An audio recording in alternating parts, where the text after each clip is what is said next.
Yeah, and I'm glad that you brought up Mojave like cutting, right? Like Mojave's off-ball game thus far, I think has been the most impressive part. Like obviously the shooting has been really high level. I think he went 9 for 15 in this game.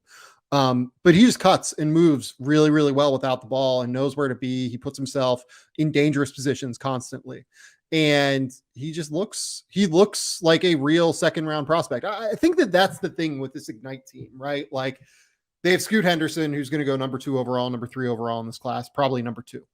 And then they don't really have another first round pick right now for me. They have Leonard Miller, they have CD Sissoko, they have Mojave King, they have F.A. Abugidi. Like, I think all of those guys are very real second round picks in this upcoming draft. Maybe Leonard King can sneak his way into the 20s. Maybe Mojave King like really blows up or something like that. Maybe CD Sissoko, as he continues to adjust to the super high level that he's jumping from second division Spain now up to the G League. Maybe he like really adjusts and like makes his way into that. But right now I have second round grades on like all of these guys, and they're interesting to watch. And I kind of am intrigued by the Ignite while also like, I don't want to say I'm like bored by them, but there is that like, okay, I'm watching a lot of second round picks with a guy that like I know is the number 2 overall pick, Yeah, I definitely get that. Like Scoot Henderson simplifies your role if you're one of his teammates. And for NBA scouts, like this is a great opportunity to see how guys like Sissoko and Mojave King and even Leonard Miller to a certain extent, like how do they react to being more of an off-ball player?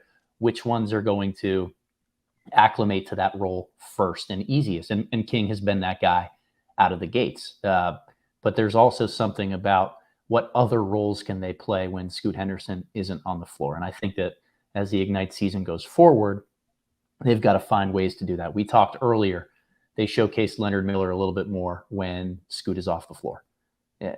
Maybe that's why they got pounded last night when he wasn't there, because they didn't have that type of presence to be more of the offensive creator. Ken Sissoko, a guy who showed a ton of passing feel and even some pick and roll creativity when he was over in Europe, can he bring that to those moments when Scoot is on the bench? So I think there's enough opportunity on this roster for everybody to show where they're going to fit in a world when Scoot isn't around.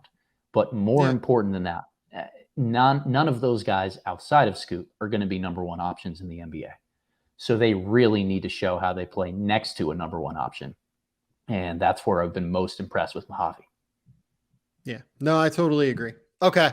What are we up to it? Are we up to our beautiful, sweet segment of the show every week?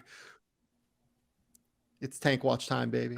Tank Watch 2023, Tank Watch. We're all in. We love it. It's time to talk about the teams that are tanking or potentially could tank or maybe are not. And this season or this time, stock up and stock down. Remember, stock up means that you've lost a lot of games. Stock down means that you have put yourself in a better position potentially to make the playoffs even. Stock up, the Pelicans. They have the Los Angeles Lakers pick.